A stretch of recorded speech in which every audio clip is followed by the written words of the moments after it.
ಹುಬ್ಬಳ್ಳಿಯಲ್ಲಿ ರಣಜಿ ಫೈನಲ್ ಪಂದ್ಯದಲ್ಲಿ ಹೆಲ್ಮೆಟ್ ಡಿಚ್ಚಿ ಪ್ರಕರಣ ಸಂಬಂಧ ಜೆಎನ್ಕೆ ತಂಡದ ಕ್ಯಾಪ್ಟನ್ ಪರಾಸ್ ದೋಗ್ರಾಗೆ ದಂಡ ವಿಧಿಸಿದೆ ಬಿಸಿಸಿಐ.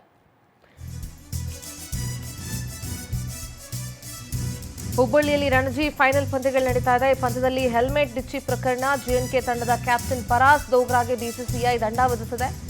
ಎರಡನೇ ದಿನದ ಸಂಭಾವನೆಯಲ್ಲಿ 50% ಕಟ್ ಮಾಡಿದೆ ಬಿಸಿಸಿಐ. ನಿನ್ನೆ ಪಂದ್ಯ ನಡೆಯುವಾಗ ಮಾತಿನ ಚಕಮಕಿ ನಡೆದಿತ್ತು. ಆ ಸಂದರ್ಭದಲ್ಲಿ ಕರ್ನಾಟಕದ ಆಟಗಾರ ಅನೀಶ್ಗೆ ಹೆಲ್ಮೆಟ್ ಡಿಚ್ಚಿ ಕೊಟ್ಟಿದ್ದ ಪರಾಸ್. ಡಿಚ್ಚಿ ಹೊಡೆದಿದ್ದಕ್ಕೆ ಮಯಾಂಕ್ ಅಗರ್ವಾಲ್ ಇದನ್ನು ಆಕ್ಷೇಪಿಸಿದ್ರು. ಸದ್ಯ ಬಿಸಿಸಿಐ ಎರಡನೇ ದಿನದ ಸಂಭಾವನೆಯಲ್ಲಿ 50% ಕಟ್ ಮಾಡಿದೆ. ದೃಶ್ಯಗಳಲ್ಲಿ ನೀವು ಗಮನಿಸ್ತಾ ಇರಬಹುದು.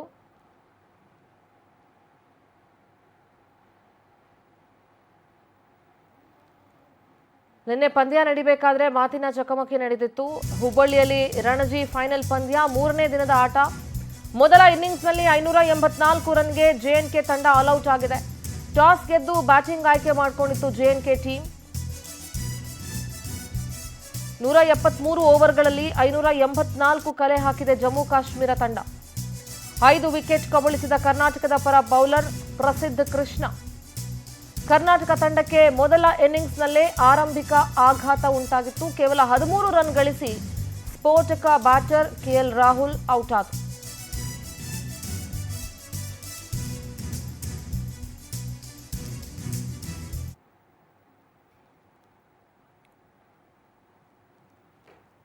ಜಮ್ಮು ಕಾಶ್ಮೀರ ತಂಡ ಮೊದಲ ಇನ್ನಿಂಗ್ಸ್ನಲ್ಲಿ 584 ರನ್ಗಳಿಗೆ ಆಲ್ಔಟ್ ಆಗುತ್ತೆ. ಆದರೆ ಕರ್ನಾಟಕ ತಂಡಕ್ಕೆ ಮೊದಲ ಇನ್ನಿಂಗ್ಸ್ನಲ್ಲೇ ಆರಂಭಿಕ ಆಘಾತ ಉಂಟಾಗಿದ್ದು ಕೇವಲ 13 ರನ್ಗಳಿಗೆ ಸ್ಫೋಟಕ ಬ್ಯಾಟರ್ ಕೆಎಲ್ ರಾಹುಲ್ ಔಟ್ ಆಗ್ತಾರೆ. ಸೊ